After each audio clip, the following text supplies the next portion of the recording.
Welcome to the Bay Area Business Podcast with Joseph Blackman. Twice a week, we highlight the people behind the businesses in the San Francisco Bay Area. Take your next step to success while being inspired by the journeys of others. Be great, be unforgettable, and be you. Put a big smile on your face as we begin the show. In 3, 2, 1. All right, welcome to the Bay Area Business Podcast. I am here with Diane Camacho. Diane, it's a beautiful day. We're outside right next to Todos Santos Park in beautiful Concord, California. But you are the owner of DLC Consulting Services. Go ahead and explain what DLC means and tell us how you add value to the Bay Area. DLC are my initials, actually. Okay. Diane L. Camacho. I am helping small businesses with the management of their business in so far as back office, what I call back office. So anything from HR to helping them. I'm doing a rollout of a new software program. I'm helping somebody do their management reports. I'm helping somebody else hire staff and do new employee onboarding. So anything that business owners need in regard to their back office, they need an expert, but they don't have it on staff. Okay, all right. So what made you get into this? What possessed you to start this up, and how long have you been into it? I've only been into it really since the beginning of the year. Okay. I was in between jobs and decided that I wanted to do this. I've been managing law firms for about 20 years and have a lot of experience with small businesses and branch offices and things like that. So I wanted to kind of see if I could do it on my own in a more freelance fashion.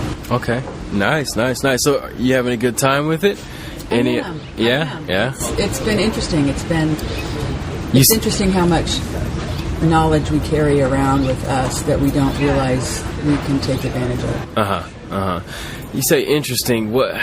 Sometimes interesting is not a great thing. Do you want to go into maybe a failure or something that kind of took you by surprise when you got into this venture? I think it's the being able to tap into all the different things that I've done over the last 20 years, and the support of my peers and references and referrals and things like that. It's just been it's been not bad interesting at all. It's been good. Okay. All right. So consulting, that's usually a wide brush to be painting with. So what's your niche? Do you niche down into a specific sector or a job title or responsibility? I think that because I've spent so much time in legal, I've gotten two assignments, or I'm not sure what to call them, 2 jobs with 2 small law firms. One was opening up an office for them in San Francisco, and then this new one that I'm working with is basically working on their back office stuff. But I'm also working with a small family-owned carpet company. So I think the consulting piece is just being able to kind of come in and go out, and not have people have to make a long-term commitment to have somebody with good experience managing some things for them. Okay, so what differentiates you from a business coach? I don't coach people. Okay. I don't coach them to do what they should be doing. Yeah. My feeling is that. You're all right. My feeling is that, especially working with small business, people have a skill or they have a product that they want to focus on. They don't want to have to know how to do everything. So if you start a small business, you don't want to know all the labor laws. You don't want to know how to do all the computer upgrades. You don't want to talk to the phone company about which phone service you should use. You want to do your insurance numbers, all of that kind of thing. Wow. And so this allows people to do what they're passionate about and have somebody else take care of those things, and not have to hire somebody at my level, which is expensive. Yeah. But have somebody be able to come in and do it efficiently and professionally quickly. Okay. What did you do before you got into this? Managed law firms. So Was it a day job type feel? yes, Or yeah, no, yeah. it's a day and evening and weekend type. Yeah. Law firm management has kind of evolved as law firms have, from the little mom and pop partners to these mega firms now that are globalizing law. And it's anything from managing just the HR piece to managing, I managed a law firm with 13 attorneys, I managed a law firm with 23 attorneys. So basically I did everything for them except for practice law. Yeah. So Wow. it was business management. Okay. And coming up usually through the ranks. Now there's more education, there are more people coming out of business school going into it because it's more of a solid field. When I started, it was secretaries and paralegals kind of growing into those roles. Okay. All right. So what does growth look like to you? Is it taking on more clients or getting an office with a couple people under you? What does growth look like? I think that growth for me is going to be having more than one revenue stream. Okay. That's kind of what I've been. I do some teaching. I teach at San Francisco State. Okay.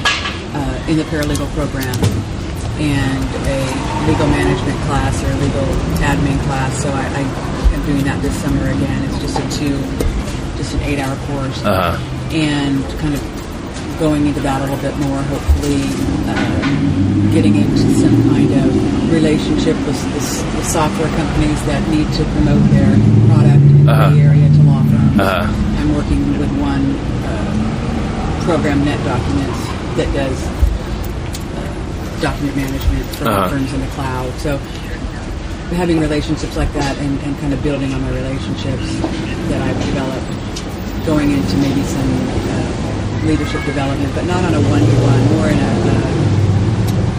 facilitating classrooms like that, or groups like that, and then maybe some software rollouts for some law firms, and then some kind of clients doing projects or ongoing, as I am with a couple of clients now. Okay. You talked about education and teaching. So what do you do for continuing education? Do you read? Do you look at the industry standard newspaper, magazine? Well, my continuing education has been I graduated from college in 2009. So I'm a recent college grad. Yeah. In essence, it took me 20 years. No. And got it done. I got it done. And I'm certified as a legal manager, and I'm certified as a senior professional in human resources. Okay. So each of those certifications require me to continually educate myself and to keep update. They have continuing education requirements. And so I'm always working on that and keeping up to date with the laws and trends in the industries. I'm reading some HR books now. I am involved in organizations that do training for law firm managers. Okay. Nice. What are 2 things that you do daily that set you apart from every other consultant? I haven't gotten kind of a routine yet. Okay. It's very interesting. Well, what would you like to do? I think that I'm starting to get up and just kind of hit the LinkedIn and the Facebook and really keep up on my email and my online communication and develop relationships in that regard. I am working on my blog and just did a little article for an online newspaper called Halfway to Concord, and just did a little HR piece for them on the California care. So just kind of trying to really make online part of my daily life. Yeah. So your blog, and you said you guest wrote for I guess an online newspaper. Is that creating content? Is that one of your strategies? Yes. Okay, great. I want to be a resource for people that just need basic information. So beautiful. Small firm finances is what I'm working on my blogs now. It's a series on small firm finances, and then I'll work on to other things. Nice. And when you create content and provide value that way, the customers they come running towards you. Yeah. Well, it's interesting. You can create it, but then it's getting people to see it. Yeah, you can all create and put things on the internet, but it's trying to figure out how to. And since I'm so new at it, although I've been using it, but the kind of marketing through it, and a lot of us are very new. I don't think it's just a new phenomenon. Yeah. That it's interesting to try and figure out. I use that word again. To try and figure out how to get people to read it. That makes sense. So what do you do in the community? I see you're a part of the chamber. I'm part of the chamber. Okay. I have been involved, with Concord High and with soccer in the area in Concord. I used to coach soccer and things like that. Nice. And then with my Association of Legal Managers, I was involved in community service through them, but now I'm kind of looking for something more local again. Yeah. That I can do my community service work. I think that's really important. Okay. So that's what you do to give back, community service locally? Nice. So do you read books? I read books. All right. So you got to recommend for our listeners one personal development and one business book. Personal development is emotional intelligence. Emotional intelligence? Mm-hmm. It talks about the importance of understanding ourselves and our reactions to what happens and how we interact with people and the effect that has on everything. They also have emotional intelligence at work and emotional intelligence here and all that kind of thing. But it was emotional intelligence was the first book. Okay. And that would be personal development, business. I don't know if I'm trying to think of.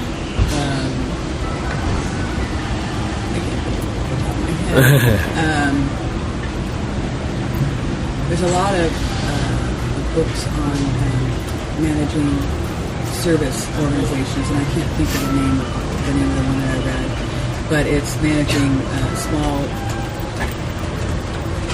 companies or organizations that are selling services. Okay, all right. Service-based book. Mm-hmm. All right. So, what does an off day look like for Diane? What do you do in your free time? I read and do crafts. Okay. And visit family and friends. Nice. Pretty low key. Very low key. Very low key. All right. Okay, so I need you to shout out your blog, your Facebook, LinkedIn, all that stuff, so our listeners can know where to find you at. My blog is on my website. Okay. And it's DLC Consulting SRVCS.com. Okay, services. Services, but it's shortened. Yeah. And my Facebook is right now it's Diane Lynn Camacho. Okay. That's my personal Facebook, but I'm working on making a professional Facebook. Same here. It's a tricky transition, and then I have a LinkedIn page as well, Diane L. Camacho. Okay, what do you do on LinkedIn LinkedIn's always an interesting one for me because it's real professional. It's funny because for me, LinkedIn is much more comfortable than Facebook. Is it? Okay. It's kind of a generational, kind of where you came into it, as far as business and personal. It's much easier for me to have a clear line between business and personal. So the Facebook kind of connection is a little bit uncomfortable for me because I don't. So LinkedIn is more comfortable. Okay. LinkedIn is my professional contacts, professional content. It's I don't have my personal friends on there. I don't post. What you ate for breakfast? I don't post. I don't have time to post that kind of stuff. I don't post pictures of my grandkids. And I've learned how to use the pulse on LinkedIn, which is a kind of neat kind of... The pulse. It's the newsletter kind of, or newspaper kind of thing at the top of the page, and it's pulse. And you can they feed information there. It's like a news feed, but you can go in there and customize it to who you want to watch. And Oh, what okay. Newspapers you want to follow. So, Yeah. I said it was like a Business Week or Harvard Review or two that I like to. Yeah. I like to listen to. There's some people that I like to that are HR bloggers and things like that, or finance bloggers. Or Yeah. Small. So I kind of tailored that to who I wanted to have on my. On your post. Yeah. Nice. So you can kind of aggregate what you want. Take from what you want. Exactly. Yeah. That's good. Okay, so the last question. If you had a friend come into town and they were starving, they're hungry, where would you take them to get a bite to eat that best represents the Bay Area? I take them home. Take them home. For them. All right. There's so much diversity in food. I know, I love it. culture. It's so hard to say what represents the Bay Area. Okay. It really is what you like to eat That day, huh? I think that we're sitting across the street from the park, and they do the music in the park on Thursday nights. It's going to start up again, so I think I'd probably pack a lunch and have them take them there. Those are great. They're all over the Bay Area. Music in the park, huh? That would be it. Yeah. All right. Well, thanks, Diane. Thank you. That was quick and painless. Thanks for the knowledge. Thanks for sharing this with us. And I'm sure the listeners will be able to get some takeaways from this. And we'll be in touch. And see you at the top. Thank you. All right.